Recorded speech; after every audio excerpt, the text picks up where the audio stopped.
First কুৱেশ্যনটো হৈছে তলৰ কোনটো সংশোধনীয়ে সমবায় সমিতি গঠনৰ অধিকাৰ মৌলিক অধিকাৰ কৰি তুলিলে এতিয়া আমাৰ যেটো সমবায় সমিতি গঠন হয় এই সমবায় সমিতি গঠন এটা কি হয় মৌলিক অধিকাৰ এটা কি হয় মৌলিক অধিকাৰ হয় সমবায় সমিতি গঠন কৰাৰ এটা অধিকাৰ হয় এই অধিকাৰক কি বুলি কোৱা হয় মৌলিক অধিকাৰ বুলি কোৱা হয় আৰু এই মৌলিক অধিকাৰ বুলি কেতিয়াৰ পৰা কোৱা হৈছে কোনটো সংবিধান সংশোধনীৰ যোগেদি কি কৰা হৈছিল এই সমবায় সমিতি গঠনটো এটা মৌলিক অধিকাৰ হিচাপে চিহ্নিত লাভ কৰিলে কেতিয়াৰ পৰা কৰিলে আপোনালোকে দুই এজনে ইয়াৰ শুদ্ধ উত্তৰ দিবলৈ সক্ষম হৈছে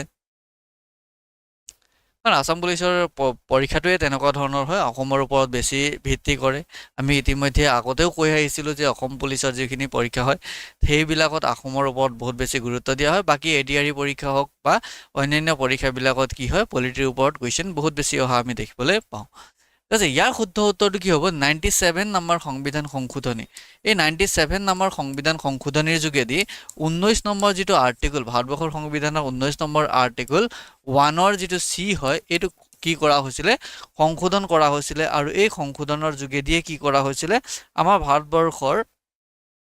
ভাৰতবৰ্ষৰ সংবিধানত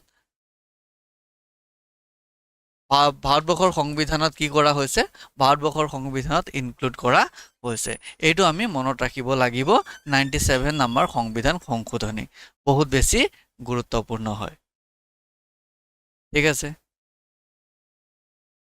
নেক্সট আমি চাই লওঁ নেক্সট কুৱেশ্যনটো আমি চাই লওঁ নেক্সট কুৱেশ্যনত কিহৰ কথা কোৱা হৈছে ভাৰতবৰ্ষৰ উচ্চতম ন্যায়ালয়ত ন্যায়াধীশৰ সংখ্যা বৃদ্ধিৰ ক্ষমতা নিম্নোক্ত বিষয়সমূহৰ ওপৰত নিহিত হৈ আছে এতিয়া চাওক আমাৰ ইয়াত কি কৰা হৈছে ইয়াত the power of increase the number of judge in supreme court in india কাৰ হাতত আছে আমাৰ ভাৰতবৰ্ষৰ যেটো সুপ্ৰিম কোৰ্ট হয় এই সুপ্ৰিম কোৰ্টৰ জাজৰ সংখ্যা কিমান হ'ব সেইটো নিৰ্ধাৰণ কোনে কৰিব ইয়াৰ যেটো সংখ্যা হয় জাজৰ সংখ্যা এই জাজৰ সংখ্যা কম বেছি এটো কৰাৰ যেটো ক্ষমতা হয় এই ক্ষমতা কাৰ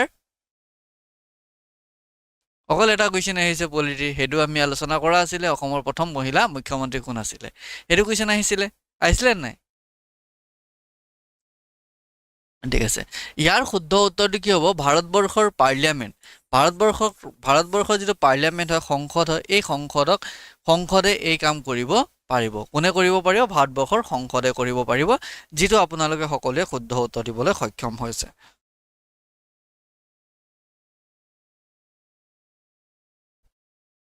ঠিক আছে নেক্সট কুৱেশ্যনটো আমি চাই লওঁ নেক্সট কুৱেশ্যনত কিহৰ কথা সোধা হৈছে নেক্সট কুৱেশ্যনত সোধা হৈছে আমাৰ ভাৰতবৰ্ষৰ সংবিধানৰ কোনটো অনুচ্ছেদত ৰাজ্যৰ বিধান পৰিষদসমূহ বিলুপ্তি বা গঠনৰ কথা উল্লেখ কৰা আছে which article of Indian Constitution provides for the abolition or creation of legislative council in state আমাৰ ভাৰতবৰ্ষত ৰাজ্যসমূহত কি আছে আমি ইতিমধ্যে আলোচনা কৰি আহিছিলোঁ বিধানসভা আৰু বিধান পৰিষদ আছে কি আছে বিধানসভা আছে আৰু বিধান পৰিষদ আছে এই বিধান পৰিষদসমূহ গঠনৰ কথা বিধান পৰিষদসমূহৰ গঠনৰ কথা আৰু ইয়াক ভংগ কৰাৰ যেটো ক্ষমতা হয় বা এই ভংগ কৰাৰ কথা ভাৰতবৰ্ষৰ সংবিধানৰ কোনটো আৰ্টিকলত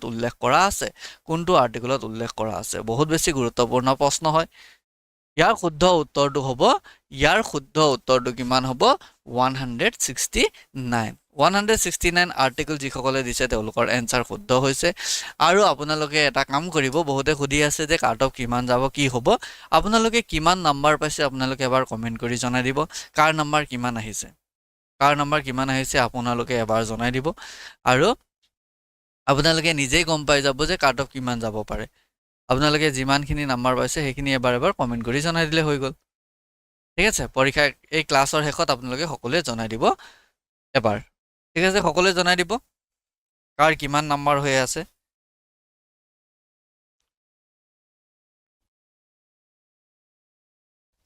তাৰপিছত নেক্সট কুৱেশ্যনটো আমি চাই লওঁ আমাৰ ভাৰতবৰ্ষৰ সংবিধানৰ যেটো মৌলিক গাঁথনিৰ ধাৰণা প্ৰথমে কোনটো ক্ষেত্ৰত উচ্চাৰণ কৰা হৈছিল এতিয়া ভাৰতবৰ্ষৰ যেটো সংবিধানৰ বেসিক ষ্ট্ৰাকচাৰ চেঞ্জ কৰিব নোৱাৰি এই কথাটো কোৱা হৈছিল ন এটা এই বেসিক ষ্ট্ৰাকচাৰৰ কথা ভাৰতবৰ্ষৰ সংবিধানৰ ক'ত উল্লেখ কৰা হৈছিল বা কোনটো উচ্চৰত প্ৰথমবাৰৰ বাবে উচ্চাৰণ কৰা হৈছিল ক'ত উল্লেখ কৰা হৈছিল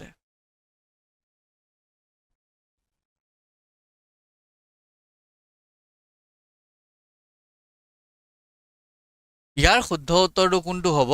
ইয়াৰ শুদ্ধ উত্তৰটো হ'ব কেশৱানন্দ ভাৰতী যিটো কেছ হয়, এই কেশৱানন্দ ভাৰতীৰ কেছত কি কৰা হৈছিলে 1973 চনত পোন প্ৰথমবাৰৰ বাবে সংবিধানৰ যিটো মৌলিক গাঁথনি হয় এই গাঁথনি সম্পৰ্কে উল্লেখ কৰা আছিলে। এইটো বহুত বেছি গুৰুত্বপূৰ্ণ হয়, কাৰণ এতিয়া চাওক আপোনালোকে যিখিনি পৰীক্ষা লিখিছে বা যিখিনি আগন্তুক পৰীক্ষা লিখিবলৈ গৈ আছে, এতিয়া কুৱেশ্যনবিলাক অকণমান ভিতৰৰ পৰা সুধিব, সেইটো খাটাং। কাৰণ আছাম পুলিচৰ যিখিনি কুৱেশ্যন আমি দেখিছোঁ, এই কুৱেশ্যনৰ পৰা আমি গম পাইছোঁ এতিয়া আপোনালোকে নেক্সট যিটোৱে পৰীক্ষা দিব সেই পৰীক্ষাটোত আপোনালোকে বিষয়বস্তু খৰচি মাৰি জানিব লাগিব, একদম ভিতৰৰ পৰা জানিব লাগিব, নহ'লে আপোনালোকে পাছ কৰিব নোৱাৰে, সম্ভৱে নহয়।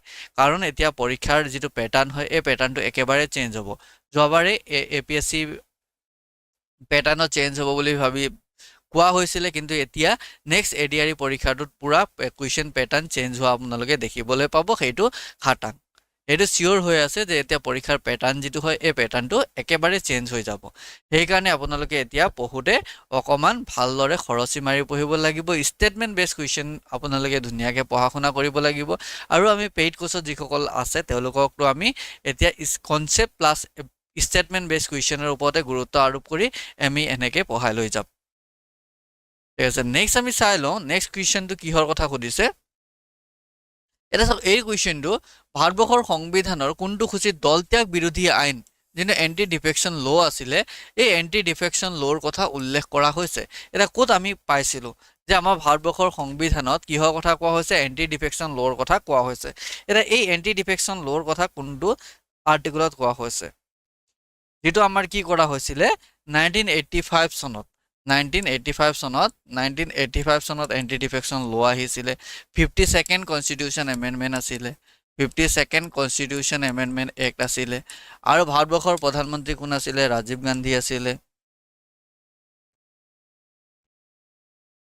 গান্ধী আছিলে, এইখিনি কথা আমি জানো, এইখিনি কথা আমি অলৰেডি আলোচনা কৰি আহিছিলোঁ। ইয়াৰ শুদ্ধ উত্তৰটো কি হ'ব? 10 নম্বৰ যিটো 10th শিডিউল হয়, এই 10th শিডিউলত কিহৰ কথা উল্লেখ কৰা আছে? এই 10th শিডিউলত আমাৰ ভাৰতবৰ্ষৰ সংবিধানত যিটো এণ্টি ডিফেকশ্যন ল' বা দলত্যাগ বিৰোধী যিটো আইন হয় সেই আইনৰ কথা উল্লেখ কৰা আছিলে। প্ৰণৱে কিবা সুধিছিলে, মই আপোনাৰ কমেণ্টটো দেখা নাই, আকৌ এবাৰ সুধি দিয়কচোন কি সুধিছিলে। ঠিক আছে, আপোনালোকৰ কাৰণে এটা বহুত বেছি ভাল খবৰ। যিসকলে ADRE 2.0 কাৰণে পৰীক্ষা ক্লিয়াৰ কৰিছে তেওঁলোকৰ কাৰণে আমাৰ অফিচত ভাইভাৰ কাৰণে ফ্ৰী মক টেষ্ট বা ফ্ৰী আপোনালোকে ভাইভা দিয়াৰ ব্যৱস্থা কৰা হৈছে। আপোনালোকে অহা মে' মাহৰ 10, 11 আৰু 12 তাৰিখ এই 3 দিন আপোনালোকৰ ভাইভা হ'ব। যিসকলে এই ভাইভাত অংশগ্ৰহণ কৰিব বিচাৰে তেওঁলোকৰ কাৰণে এটা বহুত বেছি সুখবৰ। যিসকলে ADRE 2.0 ক্লিয়াৰ কৰিছে আৰু ভাইভা আছে তেওঁলোকৰ কাৰণে বহুত বেছি ভাল খবৰ। এইটো বহুত বেছি ভাল খবৰ, আপোনালোকৰ কাৰণে ভাইভা আহি আছে। ইয়াত আপোনালোকে আহিব লাগিব, আহি আপোনালোকে ভাইভা দিব লাগিব। ঠিক আছে, 5 জন ভাইভাৰ বিশেষজ্ঞ আহিব, আপোনালোকে তেওঁলোকৰ আগত ভাইভা দিব আৰু আপোনালোকে ভাইভা দিয়াৰ পিছত আপোনালোকে গম পাব, আপোনালোকে কনফিডেঞ্চ অকণমান পাব। ঠিক আছে, যিসকলে এই কথা জনা নাছিলে আমি আকৌ এটা ফৰ্ম দি দিম, সেইটো ফৰ্ম ফিল আপ কৰি আপোনালোকে আহি যাব পাৰিব। ঠিক আছে, এইটো ভাল খবৰ হয় আপোনালোকৰ কাৰণে। ইয়াত আপোনালোকে কোনো ধৰণৰ পে'মেণ্ট কৰিব নালাগে, ডাইৰেক্ট আহিলেই হ'ল।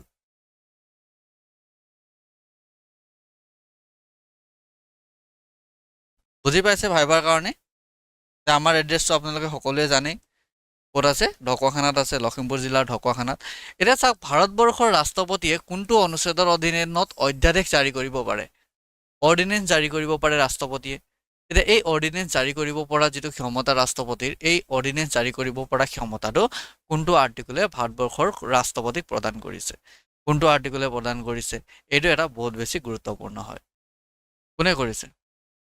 ADRE বেচ আৰম্ভ হ'ব 17 তাৰিখৰ পৰা। 10, 11 আৰু 12 10, 11 আৰু 12 মে' আমাৰ কি হ'ব? আপোনালোকৰ কাৰণে ফ্ৰী মক ভাইভা হ'ব। আপোনালোকে আহিব পাৰে যিসকল ওচৰত আছে। ঠিক আছে, ইয়াৰ শুদ্ধ উত্তৰটো কি হ'ব? 123 নম্বৰ যিটো আৰ্টিকুল, 123 নম্বৰ যিটো আৰ্টিকুল হয়, এই 123 নম্বৰ আৰ্টিকুল অনুসৰি ৰাষ্ট্ৰপতিয়ে কি কৰিব পাৰে? অধ্যাদেশ জাৰি কৰিব পাৰে।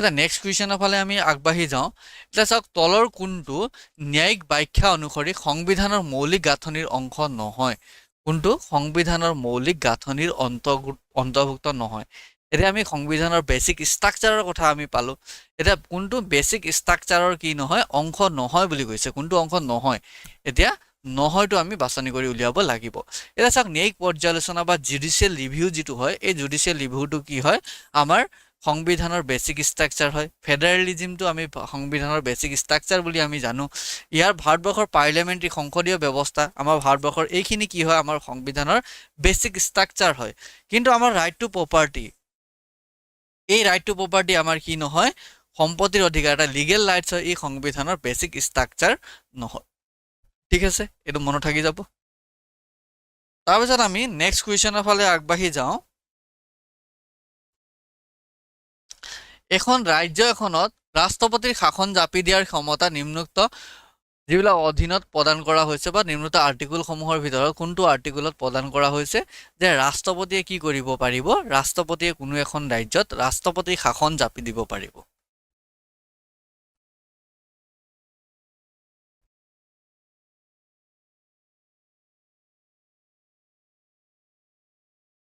স্যাৰ আসাম পুলিচৰ এক্সামত কুৱেশ্যন বুকলেটৰ নাম্বাৰত OMR কৰোঁতে নাম্বাৰ এটা বেছিকৈ কৰিলোঁ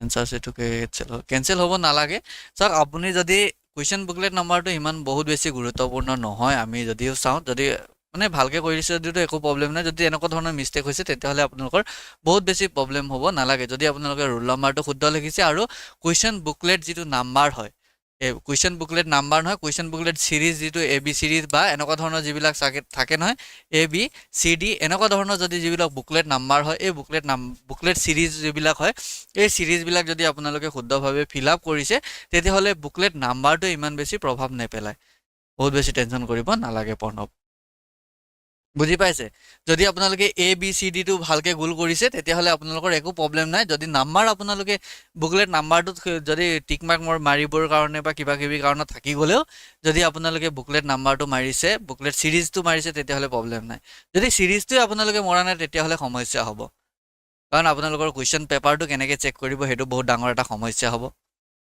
কাৰণ স্কেনাৰ মেচিনটোৱে নলয় যে আপোনাৰ বুকলেট সিৰিজটো কি আছিলে A আছিলে নে B আছিলে সেইটো গমেই নাপায় বুজি পাইছে কথাটো নাম্বাৰ ঠিকে লিখি এইটো প্ৰব্লেম হ'ব নালাগে ঠিক আছে ইয়াৰ শুদ্ধ উত্তৰটো কি হয় ৰাজ্য এখনত ৰাষ্ট্ৰপতি শাসন কেতিয়া আহে আৰ্টিকল নম্বৰ 356 অধীনত এতিয়া 352ৰ অধীনত আমাৰ কি হয় 352 নম্বৰ আৰ্টিকলত নেশ্যনেল ইমাৰ্জেঞ্চি আহি যায় এইটো বহুত বেছি গুৰুত্বপূৰ্ণ হয় আৰু 360 কি হয় আছিলে আমাৰ ফাইনেন্সিয়েল ইমাৰ্জেঞ্চি আছিলে আমি বহুতবাৰ আলোচনা কৰিছিলো নেক্সট কুৱেশ্যন আমি চাই লওঁ মনত থাকি যাব নাম্বাৰ লিখিছে প্ৰব্লেম নাই এইটো ইমান বেছি নেক্সট কুৱেশ্যনটো আমি চাই লওঁ এটা চাওক কোনটো সংবিধান সংশোধনীৰ জৰিয়তে স্পষ্টভাৱে ৰাষ্ট্ৰীয় জৰুৰীকালীন যিটো বিধান হয় এই বিধানটো কি কৰা হৈছিলে প্ৰৱৰ্তন কৰা হৈছিলে কোনটো সংবিধান সংশোধনীৰ জৰিয়তে স্পষ্টভাৱে ৰাষ্ট্ৰীয় জৰুৰীকালীন বিধান প্ৰৱৰ্তন কৰা হৈছিলে ইয়াৰ শুদ্ধ উত্তৰটো কি হ'ব ইয়াৰ শুদ্ধ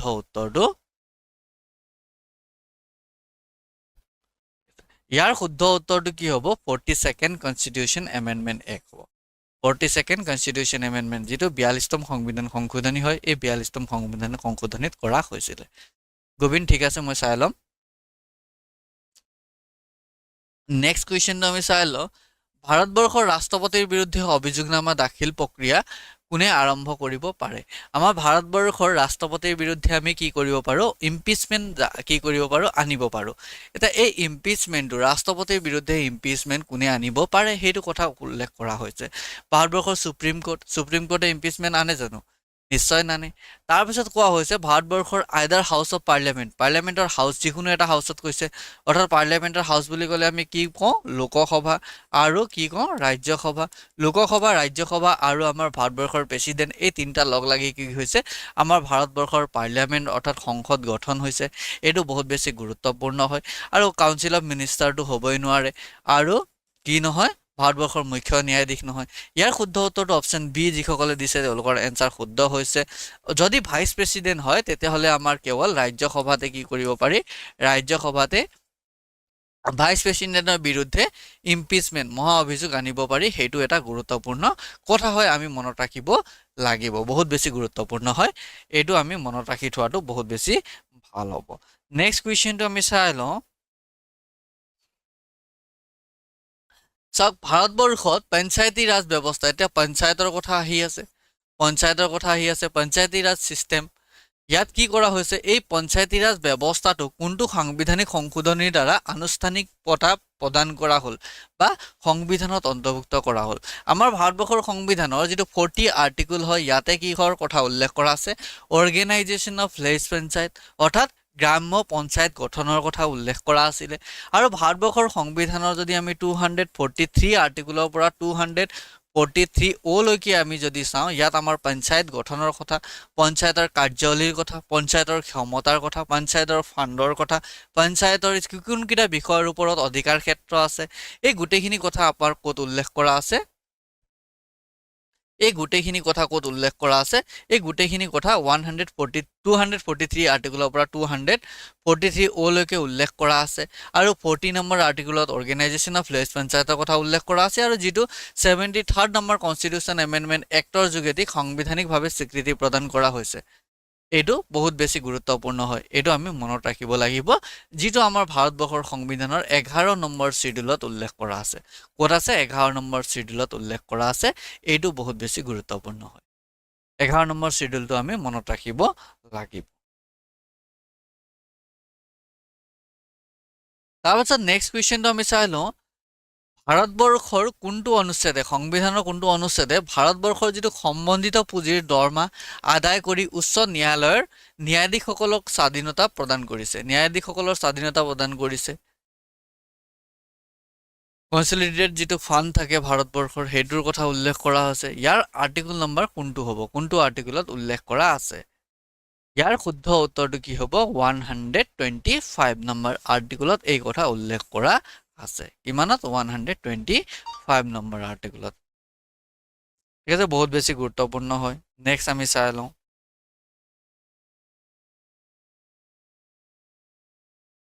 নেক্সট কুৱেশ্যনটো আমি চাই লওঁ, তলৰ কোনটো অনুচ্ছেদত বিত্ত আয়োগ গঠনৰ কথা উল্লেখ কৰা হৈছে?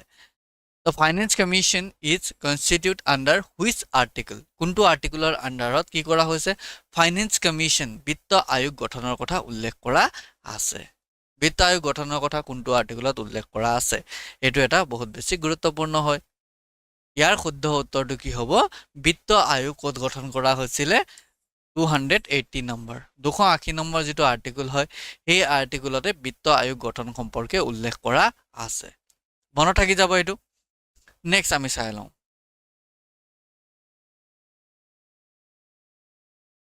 এতিয়া চাওক, তলৰ কোনটো সাংবিধানিক সংস্থা নহয়, which of the following is not a constitutional body? কোনটো কনষ্টিটিউশ্যনেল বডি নহয়, সাংবিধানিক সংস্থা কোনটো নহয়? এতিয়া কোনটো নহয় বুলি সুধিছে, এতিয়া নহয়তো আমি এনচাৰ দিব লাগিব, কোনটো সাংবিধানিক সংস্থা নহয়। ইলেকশ্যন কমিশ্যন সম্পৰ্কে আমাৰ ভাৰতবৰ্ষৰ সংবিধানত উল্লেখ কৰা আছে।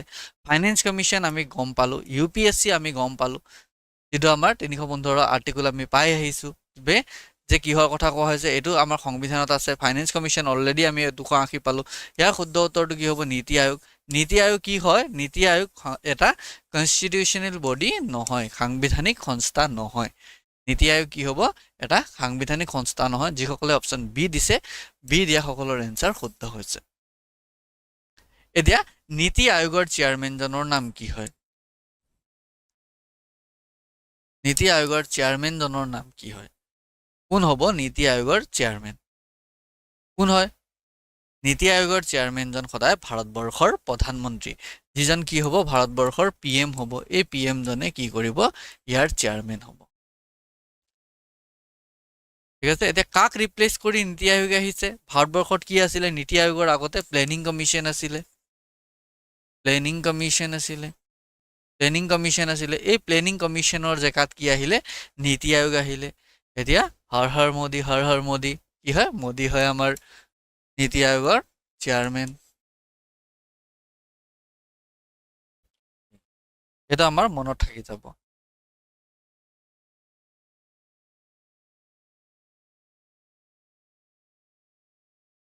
নেক্সট কুৱেশ্যনটো আমি চাই লওঁ। ইয়াত কিহৰ কথা কোৱা হৈছে যে সম্বন্ধিত নিৰ্মাণ মতবাদ প্ৰয়োগ কৰা নিম্নোক্তসকলৰ মাজৰ পৰা সংঘাত সমাধানৰ বাবে কি কৰা হয়?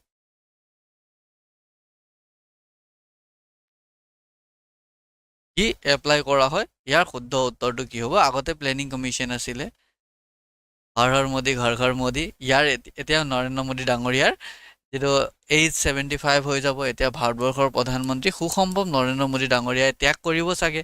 এতিয়া ভাৰতবৰ্ষৰ নতুন প্ৰধানমন্ত্ৰী লাভ কৰিব চাগে বিজেপিয়ে।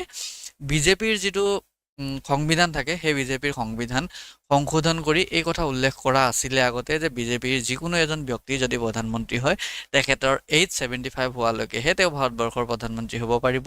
এই কথা বিজেপিৰ যিটো সংবিধান হয় তাত উল্লেখ কৰা আছিলে। এতিয়া তেখেতৰ এই বছৰৰ লাষ্টৰ ফালে বা অহা বছৰ তেখেতৰ 75 বছৰ হৈ যাব। তাৰপিছত ভাৰতবৰ্ষই সুসম্ভৱ নতুন প্ৰধানমন্ত্ৰী পাব, নাইবা ভাৰতবৰ্ষই বিজেপিয়ে সংবিধান সংশোধন কৰি তেখেতৰ যিটো এইজ হয় সেই এইজটো সংশোধন কৰিব পাৰে। এইটো এটা সম্ভাৱনা আছে যে ভাৰতবৰ্ষই এতিয়া নতুন প্ৰধানমন্ত্ৰী পোৱা আশাও আছে, বা নৰেন্দ্ৰ মোদী ডাঙৰীয়াই আকৌ পুনৰবাৰ ভাৰতবৰ্ষৰ প্ৰধানমন্ত্ৰী হিচাপে কাৰ্যনিৰ্বাহ কৰি থাকিবও পাৰে। সেইটো আমি সময়ৰ কাৰণে ৰ'ব লাগিব। সময় বহুত বেছি শক্তিশালী হয়, সময়ত সেই কথা আমি গম পাম। এতিয়া ইয়াৰ শুদ্ধ উত্তৰটো কি হ'ব? ইয়াৰ শুদ্ধ উত্তৰ option C, two provisions of the constitution. সংবিধানৰ দুটা বিধান ইয়াত উল্লেখ কৰা হৈছে। তাৰপিছত নেক্সট কুৱেশ্যনটো আমি চাই লওঁ। নেক্সট কুৱেশ্যনত কিহৰ কথা কোৱা হৈছে? কোনটো সংবিধান সংশোধনীয়ে, এই কুৱেশ্যনটো আমাৰ এডিআৰই পৰীক্ষাত আহিছিলে। এডিআৰই পৰীক্ষাত এইটো কুৱেশ্যন হয়। এডিআৰই 1.0ত আহিছিলে। ইয়াত চাওক, ভাৰতবৰ্ষৰ কোনটো সংবিধান সংশোধনীয়ে ভোটদাতাৰ বয়স 21ৰ পৰা কি কৰিলে 18 বছৰলৈ হ্ৰাস কৰিলে। 21 আছিলে আগতে, 21ৰ পৰা কি কৰিছিলে? ৰিজনিঙৰ ক্লাছ আগে আজি এছপিকে ছাৰে সুসম্ভৱ আপোনালোকৰ কাৰণে কৈ দিব সেইটো ক্লাছটো। ঠিক আছে, নেক্সট ইয়াৰ যিটো শুদ্ধ উত্তৰটো কি হ'ব? 61 নম্বৰ যিটো সংবিধান সংশোধনী এক্ট আছিলে, যি এক্ট কেতিয়া আহিছিলে? 1988 চনত আহিছিলে। 1988 চনত আহিছিলে আৰু 1989 চনত ই ইমপ্লিমেণ্ট হৈছিলে। ঠিক আছে, এই সংবিধান সংশোধনীৰ যোগেদি কি কৰা হৈছিলে? আমাৰ ভাৰতবৰ্ষৰ যিটো ভোটিং এজ হয়, এই ভোটিং এজটো কি কৰা হৈছিলে? ৰিডিউচ কৰা হৈছিলে। কিমানৰ পৰা? 21ৰ পৰা 18 কৰি দিয়া হৈছিলে। প্ৰথমে কি কৰা হৈছিলে? 21 আছিলে, আৰু বৰ্তমান সময়ত আমি 18 বছৰ হ'লে যদি আমাৰ ভোটাৰ লিষ্টত নাম থাকে, তেতিয়াহ'লে আমি কি কৰিব পাৰোঁ? ভাৰতবৰ্ষৰ যিকোনো ইলেকশ্যনতে, মানে যিবিলাক প্ৰত্যক্ষ ইলেকশ্যন হয়, সেই ইলেকশ্যনত আমি অংশগ্ৰহণ কৰিব পাৰোঁ। উদাহৰণস্বৰূপে আমি কিহৰ ইলেকশ্যনত দিব পাৰোঁ? পঞ্চায়তৰ ইলেকশ্যনত। আমাৰ কিন্তু ইয়াত কি হ'ব লাগিব? ভোটাৰ লিষ্টত, ভোটাৰ যিটো কেন্দ্ৰ হয়, সেই কেন্দ্ৰৰ ভোটাৰ লিষ্টত আমাৰ নাম থাকিব লাগিব, আৰু নিৰ্দিষ্ট কেন্দ্ৰতে আমি ভোট দিব পাৰিম।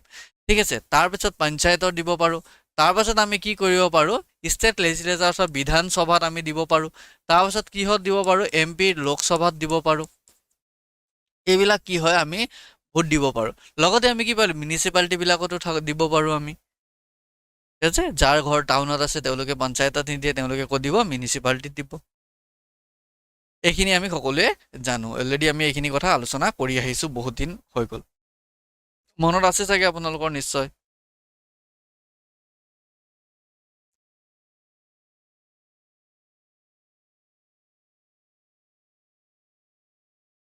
তাৰপিছত নেক্সট আমি চাই লওঁ ভাৰতবৰ্ষৰ সংবিধানৰ যিটো অৱশিষ্ট ক্ষমতা আছে। এতিয়া আমি ভাৰতবৰ্ষৰ সংবিধানৰ যিটো 7 শিডিউল হয়, এই 7 শিডিউলত আলোচনা কৰিছিলোঁ যে ক্ষমতাৰ বিভাজন, ডিচেন্ট্ৰেলাইজেশ্যন অফ পাৱাৰ। কি পঢ়িছিলোঁ? ডিচেন্ট্ৰেলাইজেশ্যন অফ পাৱাৰ, ক্ষমতাৰ বিভাজন বা ক্ষমতাৰ বিকেন্দ্ৰীকৰণ কৰা হৈছিলে। কাৰ যোগেদি? 7 শিডিউলৰ যোগেদি। এতিয়া এই 7 শিডিউলত কি কৰা হৈছে? 3টা লিষ্ট বনোৱা হৈছে। এই 3টা লিষ্ট কি কি আছিলে? ইউনিয়ন লিষ্ট, আৰু কি আছিলে? ইউনিয়ন লিষ্ট বা চেণ্ট্ৰেল লিষ্ট, ষ্টেট লিষ্ট আৰু কনকাৰেণ্ট লিষ্ট। লগতে এই তিনিটাত ভাৰতবৰ্ষৰ সকলো বিষয়খিনি সামৰি লোৱা হৈছিলে। কিন্তু তাৰ ওপৰতো কিছুমান বিষয় থাকি গৈছিলে, যিবিলাকক অৱশিষ্ট ক্ষমতা বা অৱশিষ্ট তালিকা অন্তৰ্ভুক্ত কৰা হৈছে। এই অৱশিষ্ট তালিকা যিবিলাক আছে, যিবিলাক তিনিটা লিষ্টতে নাই, যিবিলাক বিষয়, সেই বিষয়ৰ ওপৰত ক্ষমতা প্ৰয়োগ কৰিব কোনে পাৰিব? ইউনিয়নে পাৰিব। কেন্দ্ৰ চৰকাৰে কি কৰিব পাৰিব? সেই বিষয়সমূহৰ ওপৰত ক্ষমতা প্ৰয়োগ কৰিব পাৰিব। কোনে পাৰিব? ইউনিয়নে পাৰিব। ঠিক আছে, এইটো কথা আমি মনত ৰাখি থৈ দিব লাগে। তাৰপিছত নেক্সট আমি চাই লওঁ, এতিয়া চাওক, ভাৰতবৰ্ষৰ সংবিধানত যেতিয়া ভাৰতবৰ্ষত ইমাৰ্জেঞ্চি লাগে, ইমাৰ্জেঞ্চি লাগিলে ভাৰতবৰ্ষত কি কৰিব পৰা যায়? যে মৌলিক অধিকাৰসমূহ স্থগিত কৰি ৰাখিব পাৰি, ছাছপেণ্ড কৰি ৰাখিব পাৰি। এতিয়া এই মৌলিক অধিকাৰবিলাকৰ যিটো ছাছপেনশ্যন হয় বা ছাছপেণ্ড কৰি ৰাখিব পাৰি, এই কথা ক'ত উল্লেখ কৰা হৈছে? কোনটো আৰ্টিকলত উল্লেখ কৰা হৈছে? যে ভাৰতবৰ্ষৰ নাগৰিকসকলৰ যিটো মৌলিক অধিকাৰ হয়, যদি ভাৰতবৰ্ষত ইমাৰ্জেঞ্চি হয়, তেতিয়া মৌলিক অধিকাৰসমূহ নাগৰিকসকলৰ পৰা ৰখাই থ'ব পাৰি, ছাছপেণ্ড কৰি ৰাখিব পাৰি। এই কথা কোনটো আৰ্টিকলত উল্লেখ কৰা আছে? এই কুৱেশ্যনটো আমি আগতে আলোচনা কৰি আছোঁ। এডিআৰিৰ কাৰণে এতিয়া ক্লাছ আৰম্ভ হৈ যাব। আপোনালোকে যিসকলে জইন হোৱা নাই, আমাৰ এপটো ডাউনলোড কৰি তাত আপোনালোকে জইন হৈ ল'ব পাৰিব। 17 তাৰিখৰ পৰা আমাৰ এডিআৰি ক্লাছ আৰম্ভ হৈ যাব। এবাৰ আমি একদম বেছিক লেভেলৰ পৰা পুৰা এডভান্স লেভেললৈকে আমি তাত আলোচনা কৰিম। ইয়াৰ শুদ্ধ উত্তৰটো কি হ'ব? 358 নম্বৰ আৰ্টিকল। 358 নম্বৰ আৰ্টিকলত এই কথা উল্লেখ কৰা আছে। 352ত কিহৰ কথা কোৱা হৈছে? নেশ্যনেল ইমাৰ্জেঞ্চিৰ কথা কোৱা হৈছে। 356ত কিহৰ কথা কোৱা হৈছে? প্ৰেচিডেণ্ট ৰুলৰ কথা কোৱা হৈছে, বা কনষ্টিটিউচনেল ৰুল বা ষ্টেট ইমাৰ্জেঞ্চি বুলিও আপোনালোকে কয়। তাৰপিছত ইয়াত 360ত কিহৰ কথা কোৱা হৈছে? ফাইনেন্সিয়েল ইমাৰ্জেঞ্চিৰ কথা কোৱা হৈছে। আৰু 358 নম্বৰ যিটো আৰ্টিকল হয়, এই 358 নম্বৰ আৰ্টিকলত কিহৰ কথা কোৱা হৈছে? যে আমাৰ যেতিয়া ইমাৰ্জেঞ্চি লাগে, দেশত ইমাৰ্জেঞ্চি লাগে, তেনে সময়ত আমাৰ ভাৰতবৰ্ষত কি হয়? ইমাৰ্জেঞ্চি লগা সময়ত আমাৰ মৌলিক অধিকাৰসমূহ কি হৈ থাকে? ছাছপেণ্ড হৈ থাকে। এইটো এটা বহুত বেছি গুৰুত্বপূৰ্ণ পইণ্ট হয়। মনত থাকি যাব চাগে এইটো। তাৰপিছত আমি নেক্সট কুৱেশ্যনৰ ফালে চাই লওঁ। উচ্চতম ন্যায়ালয়ৰ ন্যায়িক পৰ্যালোচনাৰ ক্ষমতা কথা কোনটো আৰ্টিকলত উল্লেখ কৰা আছে বা ক'ত উল্লেখ কৰা আছে?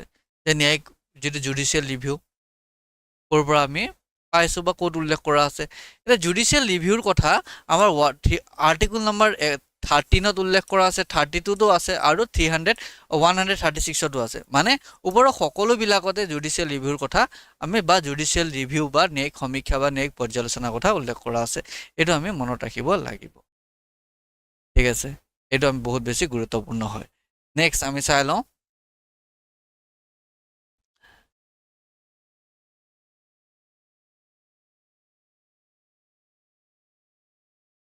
এতিয়া চাওক, ভাৰতবৰ্ষৰ সংবিধানৰ কোনটো সংবিধান সংশোধনীয়ে কি কৰিছিলে? আমাৰ ৰাজকীয় যিবিলাক ব্যৱস্থা আছিলে বা ৰজাসকলক বিশেষ সুবিধা প্ৰদান কৰা হৈছিলে। আমাৰ ভাৰতবৰ্ষৰ কিছুমান প্ৰিন্সলি ষ্টেট আছিলে, ৰাজ পৰিয়াল আছিলে, সেইখিনি কথা আপোনালোকে অলৰেডি গম পায়। এতিয়া কোনটো আৰ্টিকলৰ অনুসৰি এই যিবিলাক বিশেষ অধিকাৰ হয়, এই তেওঁলোকৰ বিশেষ অধিকাৰসমূহ বিলুপ্তি কৰা হৈছিলে? কোনটো আৰ্টিকলৰ, কোনটো সংবিধান সংশোধনীৰ যোগেদি?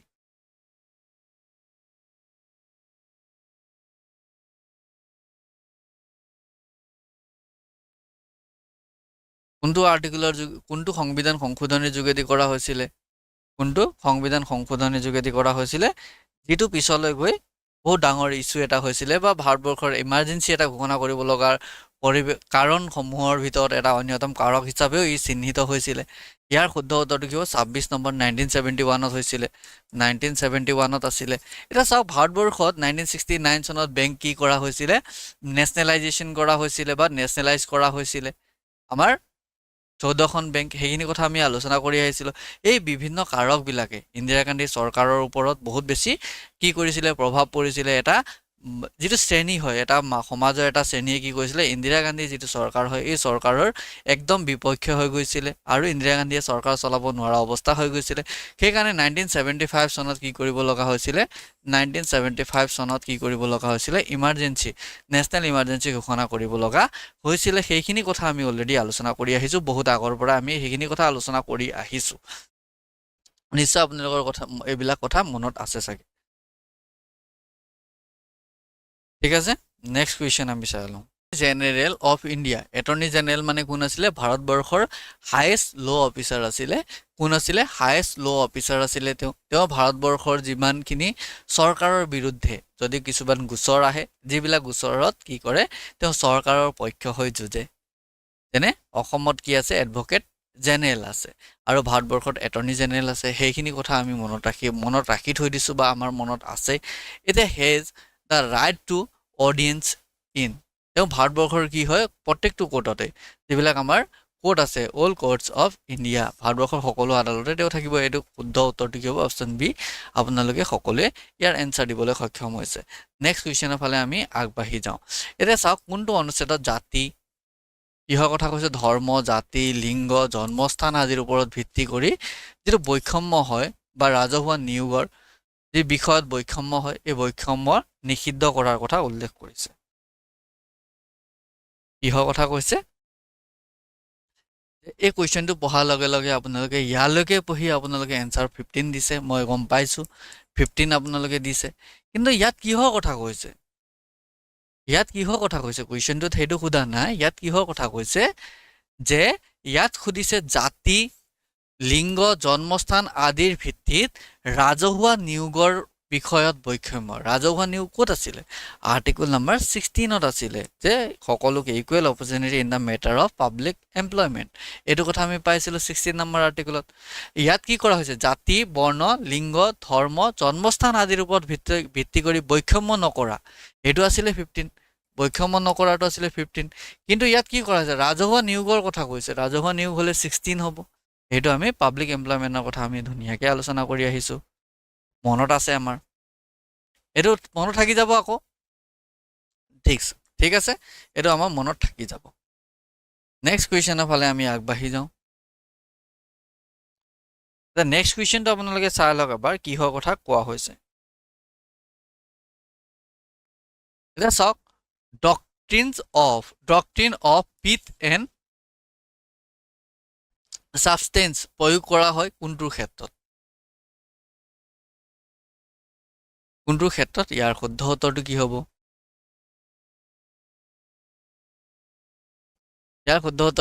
মৌলিক অধিকাৰ ব্যাখ্যা কৰাৰ ক্ষেত্ৰত হয় জানো নহয় ইয়াত কি কৰা হৈছে সংঘ বা আমাৰ কেন্দ্ৰ আৰু ৰাজ্যৰ মাজত বিধানসভাৰ দক্ষতা বা বিধানসভাৰ যিটো দক্ষতা কি কৰাৰ ক্ষেত্ৰত সমাধান কৰাৰ ক্ষেত্ৰত ইয়াৰ শুদ্ধ উত্তৰটো কি হ'ব অপশ্যন বিয়ে হ'ব ইয়াৰ শুদ্ধ উত্তৰ অপশ্যন বি যিসকলে দিছে তেওঁলোকৰ এনচাৰ শুদ্ধ হৈছে আৰু বহুতে অপশ্যন বিয়ে দি আছে ইয়াৰ এনচাৰ নেক্সট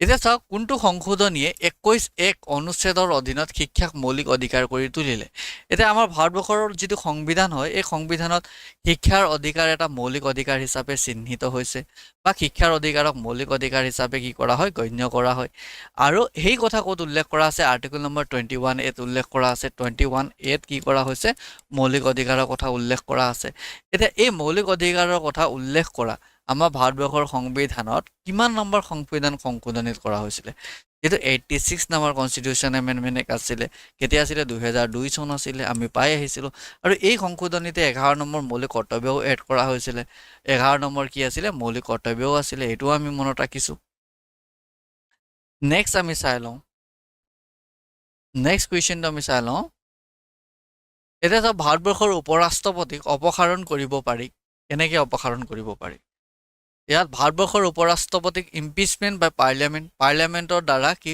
অভিযোগনামা দাখিল কৰিব পাৰি তাৰপাছত ইয়াত কি কৈছে লোকসভাৰ সন্মতি সাপেক্ষে ৰাজ্যসভাৰ সংকল্পৰ যোগেদি ৰিজলিউশ্যন ৰাজ্যসভাত আহিব লাগিব আৰু লোকসভাত ইয়াক কি কৰিব লাগিব সন্মতি প্ৰদান কৰিব লাগিব ইয়াৰ শুদ্ধ উত্তৰটো কি হ'ব আপোনালোকে অলৰেডি গম পাই গৈছে ইয়াৰ শুদ্ধ উত্তৰটো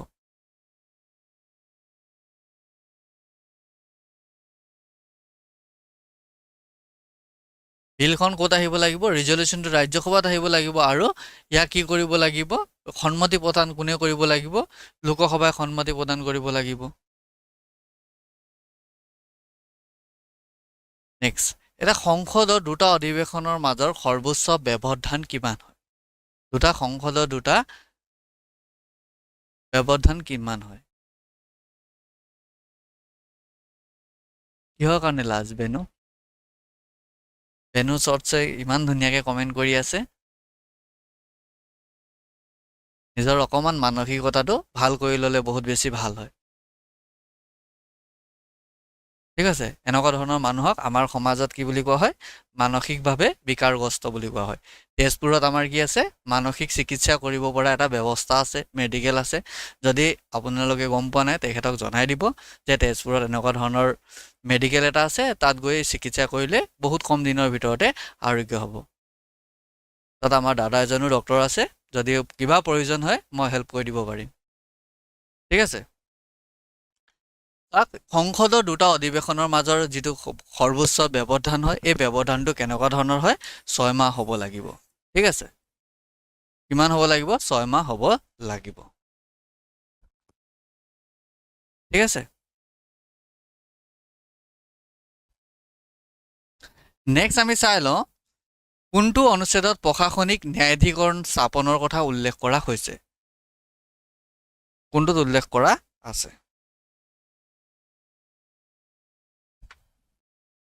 ক'ত উল্লেখ কৰা হৈছে? ক'ত উল্লেখ কৰা হৈছে? এই কথাটো উল্লেখ কৰা আছে কোনটো আৰ্টিকলত?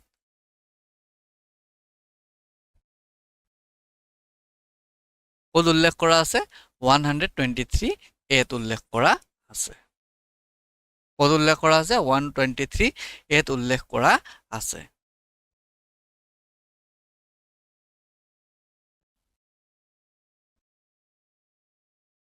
এতিয়া চাওক, ভাৰতবৰ্ষৰ সংবিধানত কোনটো অনুচ্ছেদত ৰাজ্যসমূহৰ সংঘ কথা উল্লেখ কৰা আছিলে?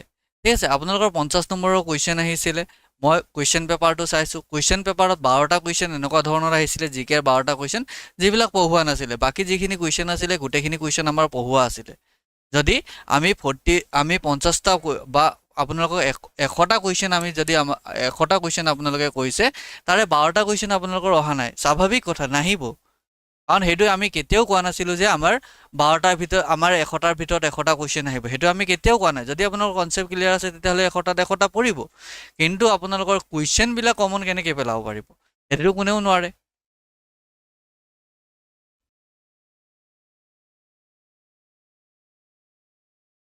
সেইটো বেলেগ কথা। কুৱেশ্যন কি কৰা হৈছিলে, এনালাইজ কৰা নাই, কি কৰা নাই, সেইটো বেলেগ কথা। অলৰেডি এনালাইজ চবেই কৰি আছে। মই কৰিবলৈ লৈছিলোঁ কালি, পৰহি দিনা মই কৰিব লৈছিলোঁ। কিন্তু কি হৈ গ'ল, অলৰেডি চবেই কৰি দিলে। এতিয়া কিনো কৰিম, সেইকাৰণে আমি কৰা নাছিলোঁ। মেথছৰটো কৰি দিয়া হৈছিলে। ইয়াৰ শুদ্ধ উত্তৰটো কি হ'ব? ইয়াৰ ৰাজ্যসমূহৰ সংঘৰ কথা, যিটো আমাৰ ভাৰতবৰ্ষৰ সংবিধানত ৰাজ্যসমূহৰ সংঘ ৰেফাৰেন্সটো কিহক বুজায়, কোনটোক বুজায়? ইয়াৰ শুদ্ধ উত্তৰটো কি হ'ব? কোনটোক বুজায়? যে ভাৰতবৰ্ষৰ 1 নম্বৰ অধীনত যিটো আমাৰ ৰাজ্যসমূহৰ সংঘ, ভাৰতবৰ্ষ এখন কি হয়? ইউনিয়ন অফ ষ্টেট বুলি কোৱা হৈছে। ভাৰতবৰ্ষক ইউনিয়ন অফ ষ্টেট বুলি কোৱাৰ লগে লগে কিহৰ কথা উল্লেখ কৰা আছে? কিহৰ কথা উল্লেখ কৰা আছে? ইয়াত কোৱা হৈছে ভাৰতবৰ্ষৰ ষ্টেট, ভাৰতবৰ্ষৰ ষ্টেট, আৰু কিহৰ কথা কোৱা হৈছে? Union territory. ভাৰতবৰ্ষৰ ৰাজ্য আৰু কেন্দ্ৰীয় শাসিত অঞ্চল সম্পৰ্কে উল্লেখ কৰা আছে। কিহত উল্লেখ কৰা আছে? ভাৰতবৰ্ষৰ সংবিধানৰ 1 নম্বৰ যিটো অনুচ্ছেদ, ইয়াত যিটো উল্লেখ কৰা আছে ইউনিয়ন অফ ইণ্ডিয়া, বা ভাৰতবৰ্ষ কি হয়? ইউনিয়ন অফ ইণ্ডিয়া বুলি কোৱাৰ লগে লগে আমি কিহৰ কথা উল্লেখ কৰা হৈছে? ভাৰতবৰ্ষৰ ৰাজ্য আৰু কেন্দ্ৰীয় শাসিত অঞ্চলৰ সমষ্টি এখন ভাৰতবৰ্ষ হয়। এই কথা আমি মনত ৰাখিব লাগিব। ঠিক আছে, এতিয়া ভাৰতবৰ্ষৰ সংবিধানৰ কোনটো বৈশিষ্ট্য আমেৰিকাৰ সংবিধানৰ পৰা ধাৰ কৰি লোৱা হৈছে? বা আমেৰিকাৰ সংবিধানৰ পৰা আমি বিভিন্ন বিষয়সমূহ কি কৰিছোঁ? লৈছোঁ। এতিয়া ভাৰতবৰ্ষৰ সংবিধানৰ পৰা আমি কোনটো বিষয় কি কৰিছোঁ? ভাৰতবৰ্ষৰ সংবিধানত অন্তৰ্ভুক্ত কৰিছোঁ। ক'ৰ পৰা? আমেৰিকাৰ পৰা। এইটো কোনটো হ'ব? কোনটো হ'ব? ইয়াৰ শুদ্ধ উত্তৰটো কি হ'ব? আমাৰ ভাৰতবৰ্ষৰ যিটো ন্যায়িক সমীক্ষা হয় বা জুডিচিয়েল ৰিভিউ হয়, এই জুডিচিয়েল ৰিভিউটো ক'ৰ পৰা লৈছোঁ? আমি এই জুডিচিয়েল ৰিভিউ ধাৰণাটো আমি ক'ৰ পৰা লৈছোঁ? আমেৰিকাৰ সংবিধানৰ পৰা লৈছোঁ। সেইটো আমি মনত ৰাখিব লাগিব। বহুত বেছি গুৰুত্বপূৰ্ণ হয়। বহুত বেছি গুৰুত্বপূৰ্ণ হয়। ঠিক আছে, নেক্সট কুৱেশ্যনটো আমি চাই লওঁ। এটা ভাৰতবৰ্ষৰ সংবিধানৰ 368 নম্বৰ অনুচ্ছেদৰ অধীনত সংবিধান সংশোধনীৰ ক্ষমতাৰ বাবে প্ৰয়োজনীয়তা কি হয়? কোনটোৰ যোগেদি আমাৰ ভাৰতবৰ্ষৰ সংবিধান সংশোধন কৰিব পাৰি? কোনটো কথা কোৱা হৈছে? আৰ্টিকল নম্বৰ 368ৰ অধীনত 368 নম্বৰ যিটো আৰ্টিকল হয়, এই আৰ্টিকলৰ অধীনত আমাৰ ভাৰতবৰ্ষৰ সংবিধানখন কি কৰিব পাৰি? সংশোধন কৰিব পাৰি। এই কথা আমি আলোচনা কৰি আহিছোঁ, বহুতবাৰ আলোচনা কৰি আহিছোঁ। এতিয়া চাওক ভাৰতবৰ্ষৰ সংবিধানৰ 368 নম্বৰ অনুচ্ছেদৰ অধীনত সংবিধান সংশোধনৰ ক্ষমতাৰ বা প্ৰয়োজনীয় কি আছে? কেনেকৈ সংবিধান সংশোধন কৰিব পাৰি? যে আমাৰ স্পেচিয়েল মেজৰিটি লাগিব। স্পেচিয়েল মেজৰিটি মানে কি হয়? 2/3 মেম্বাৰৰ কি কৰিব লাগিব? সন্মতি প্ৰদান হ'ব লাগিব। তাৰ পাছত কি কৰিব লাগিব? 50% প্লাছ 50+ ষ্টুডেণ্ট নহয়, ৰাজ্য 50+ ৰাজ্য মানে 50% প্লাছ ৰাজ্য মানে আধা ৰাজ্যতকৈ বেছি ৰাজ্যৰ কি লাগিব? সন্মতি লাগিব। তেতিয়াহে আমি সেই বিষয়টো কি কৰিব পাৰোঁ? সংশোধন কৰিব পাৰোঁ। ইয়াৰ শুদ্ধ উত্তৰটো কি হ'ব? Option C. যিসকলে অপশ্যন চি ভাবি আছিলে বা অপশ্যন চি দি আছিলে তেওঁলোকৰ এনচাৰ শুদ্ধ হৈছে। ঠিক আছে, ভাৰতবৰ্ষৰ তলৰ কোনটো প্ৰবন্ধত বা কোনটো আৰ্টিকুলত উপৰাষ্ট্ৰপতি ৰাষ্ট্ৰ পৰিষদৰ পদমৰ্যাদাৰ অধ্যক্ষ হ'ব সেই সম্পৰ্কে উল্লেখ কৰা আছে? মানে ৰাজ্যসভাৰ যে পনেট সভাপতি হ'ব সেই কথা কোনটো আৰ্টিকুলত উল্লেখ কৰা আছে? আপোনালোকে দি আছে আৰ্টিকল নম্বৰ 64, আৰু যিসকলে আৰ্টিকল নম্বৰ 64 দিছে তেওঁলোকৰ এনচাৰ শুদ্ধ হৈছে। কুৱেশ্যনৰ এনচাৰ আপোনালোকে সকলোৱে শুদ্ধ উত্তৰ দিবলৈ সক্ষম হৈছে। ঠিক আছে, নেক্সট কুৱেশ্যনটো আমি চাই লওঁ। তলৰ কোনটো অনুচ্ছেদত ৰাষ্ট্ৰপতিৰ অভিযোগনামা দাখিলৰ পদ্ধতি সম্পৰ্কে কোৱা হৈছে? কোনটো আৰ্টিকলত ৰাষ্ট্ৰপতিৰ যিটো ইম্পিচমেণ্ট, ৰাষ্ট্ৰপতিক মহা অভিযোগ আনিব পৰা হয়, সেই সম্পৰ্কে কোনটো আৰ্টিকলত উল্লেখ কৰা আছে? ভাৰতবৰ্ষৰ সংবিধানৰ কথা কৈছোঁ, কোনটো আৰ্টিকলত উল্লেখ কৰা আছে? আপোনালোক সকলোৱে এই কথা জানে। Article number 61। তলৰ কোনটো আৰ্টিকলত ভাৰতবৰ্ষৰ বাবে এজন ৰাষ্ট্ৰপতি থাকিব লাগে বুলি উল্লেখ কৰা হৈছে? ভাইচ প্ৰেছিডেণ্ট থাকে বুলি উল্লেখ কৰা হৈছে, উপৰাষ্ট্ৰপতি থাকিব লাগে বুলি উল্লেখ কৰা হৈছে। কোনটো আৰ্টিকলত? আৰ্টিকল নম্বৰ কিমানত উল্লেখ কৰা আছে? আৰ্টিকল নম্বৰ কিমান? Article number 63। আৰ্টিকল নম্বৰ 63ত উল্লেখ কৰা আছে যে ভাৰতবৰ্ষৰ কাৰণে এজন কি লাগিব? উপৰাষ্ট্ৰপতি লাগিব বা ভাৰতবৰ্ষৰ বাবে এজন উপৰাষ্ট্ৰপতি থাকিব। এই কথা ভাৰতবৰ্ষৰ সংবিধানৰ 63 নম্বৰ আৰ্টিকলত উল্লেখ কৰা আছে। আৰু 51লৈকে আমাৰ কি আছে? DPSP আছে, আৰু লগতে DPSP লগত আমাৰ ফাণ্ডামেণ্টেল ডিউটিছ আছে। 52ৰ পৰা ৰাষ্ট্ৰপতিৰ কথা আমি পাই যাওঁ, আৰু 63ৰ পৰা আমি উপৰাষ্ট্ৰপতিৰ কথা পাওঁ ভাৰতবৰ্ষৰ সংবিধানৰ কথা। ঠিক আছে, ভাৰতবৰ্ষৰ সংবিধান কোন বছৰত প্ৰথমবাৰৰ বাবে সংশোধন কৰা হৈছিল? ভাৰতবৰ্ষৰ সংবিধান মাজে সময়ে কি কৰি থকা হৈছে? সংশোধন কৰি থকা হৈছে। আমি ইতিমধ্যে গম পাই গৈছোঁ। এতিয়া ভাৰতবৰ্ষৰ সংবিধানখন প্ৰথমবাৰৰ বাবে কেতিয়া সংশোধন কৰা হৈছিল? ঠিক আছে, ইয়াৰ শুদ্ধ উত্তৰটো 1951। 1951 চনতে প্ৰথমবাৰৰ বাবে কি কৰা হৈছিলে? ভাৰতবৰ্ষৰ সংবিধানখন সংশোধন কৰা হৈছিলে। নেক্সট কুৱেশ্যনটো আমি চাই লওঁ। 1951 চনৰ 10 মে' তাৰিখে প্ৰথমবাৰৰ বাবে কি কৰা হৈছিলে? ভাৰতবৰ্ষৰ সংবিধানখন সংশোধন কৰা হৈছিলে। এই কথা আপোনালোক সকলোৱে জানে। আৰু ভাৰতবৰ্ষত যে এজন ৰাষ্ট্ৰপতি থাকিব সেই কথা ক'ত উল্লেখ কৰা আছে? ভাৰতবৰ্ষৰ বাবে এটা পদ থাকিব, যিটো কি পদ হয়? ৰাষ্ট্ৰপতি পদ হয়। ভাৰতবৰ্ষৰ সৰ্বোচ্চ পদ ৰাষ্ট্ৰপতি। এই ৰাষ্ট্ৰপতি সম্পৰ্কে কোনটো আৰ্টিকলত উল্লেখ কৰা আছে যে ভাৰতবৰ্ষৰ কাৰণে এজন ৰাষ্ট্ৰপতি থাকিব? এই কথা ক'ত উল্লেখ কৰা আছে? ক'ত উল্লেখ কৰা আছে? পৰীক্ষা কেতিয়া দিওঁ লাগি আছে না আপোনালোকক। ইয়াৰ শুদ্ধ উত্তৰটো আৰ্টিকল নম্বৰ 52। আৰ্টিকল নম্বৰ 52ত কোৱা হৈছে যে ভাৰতবৰ্ষৰ কাৰণে এজন ৰাষ্ট্ৰপতি থাকিব। ঠিক আছে, ৰাষ্ট্ৰপতিজন কি হয়? নামমাত্ৰ ৰাষ্ট্ৰপতি হয় নাই? প্ৰকৃত কাৰ্যপালিকাৰ ক্ষমতা কোনে উপভোগ কৰে? কোনে উপভোগ কৰে? কাৰ্যপালিকাৰ প্ৰকৃত ক্ষমতা কোনে উপভোগ কৰে? প্ৰধানমন্ত্ৰী, আৰু প্ৰধানমন্ত্ৰীৰ লগত যিটো মন্ত্ৰী পৰিষদ থাকে সেই মন্ত্ৰী পৰিষদে উপভোগ কৰে। আমি ইতিমধ্যে আলোচনা কৰি আহিছোঁ। কুৱেশ্যন, কোনটো সংশোধনীয়ে ভাৰতীয় সংবিধানৰ 9ম অনুসূচী সংযোজন কৰিলে? ভাৰতবৰ্ষৰ যিটো 9th চিডিউল হয় সেই 9th চিডিউলটো কোনটো সংবিধান সংশোধনীৰ যোগেদি সংযোজন কৰা হৈছে? ঠিক আছে, ইয়াৰ শুদ্ধ উত্তৰটো কি হ'ব? ভাৰতবৰ্ষৰ প্ৰথম যিটো সংবিধান সংশোধনী হৈছিল, ফাৰ্ষ্ট যিটো কনষ্টিটিউশ্যন এমেণ্ডমেণ্ট হৈছিলে, তাতে 9 চিডিউলটো অন্তৰ্ভুক্ত কৰা হৈছিলে। আৰু বহুতে এই এনচাৰৰ শুদ্ধ উত্তৰ দিবলৈ সক্ষম হৈছে, এই প্ৰশ্নৰ শুদ্ধ উত্তৰ দিবলৈ সক্ষম হৈছে। ঠিক আছে, তলৰ কোনটো প্ৰবন্ধত মৌলিক কৰ্তব্যৰ তালিকা দিয়া হৈছে? ক'ত মৌলিক কৰ্তব্য সম্পৰ্কে উল্লেখ কৰা আছে? ইতিমধ্যে আমি গম পাইছোঁ যে ভাৰতবৰ্ষৰ সংবিধানত কি আছে, মৌলিক কৰ্তব্য আছে, মৌলিক কৰ্তব্য আছে, মৌলিক অধিকাৰ আছে। মৌলিক কৰ্তব্য সম্পৰ্কে ক'ত উল্লেখ কৰা আছে? এতিয়া আপোনালোকে গোটেইখিনি কুৱেশ্যনৰ এনচাৰ ধুনীয়াকৈ দিব পৰা হৈ গৈছে, হয় নাই? ঠিক আছে, এইখিনি কথা আপোনালোক সকলোৱে গম পাই গৈছে। ৰাষ্ট্ৰপতি সম্পৰ্কে যিটো অভিযোগনামা ইম্পিচমেণ্টৰ কথা কোনটো আৰ্টিকলত কোৱা হৈছে, এই কথা আপোনালোক সকলোৱে জানে, কাৰণ অলপ আগতে আমি পাই আহিছিলোঁ। আপোনালোকে সকলোৱে ইমান ধুনীয়াকৈ ক্লাছত সহযোগ কৰাৰ বাবে, পৰীক্ষা চৰীক্ষা শেষ হোৱাৰ পিছতো ক্লাছত সহযোগ কৰাৰ বাবে সকলোকে পুনৰবাৰ ধন্যবাদ জ্ঞাপন কৰিছোঁ। আৰু আজিৰ ক্লাছটো ইমানতে সামৰণি মাৰিছোঁ। আৰু আপোনালোকৰ কাৰণে আকৌ এবাৰ জনাই দিওঁ যে যদি আপোনালোকে এডিআৰিৰ কাৰণে প্ৰস্তুতি চলাম বুলি ভাবি আছে, এতিয়াৰ পৰাই আপোনালোকে এই কোৰ্চটোত জইন হৈ ল'ব পাৰিব। জইন হোৱাৰ পিছত আপোনালোকে ইয়াতে ক্লাছ কৰিব পাৰিব। ঠিক আছে, আপোনালোকক পুনৰবাৰ সকলোকে ধন্যবাদ জ্ঞাপন কৰি আজিৰ ক্লাছটো ইমানতে সামৰণি মাৰিছোঁ। জয় আই অসম।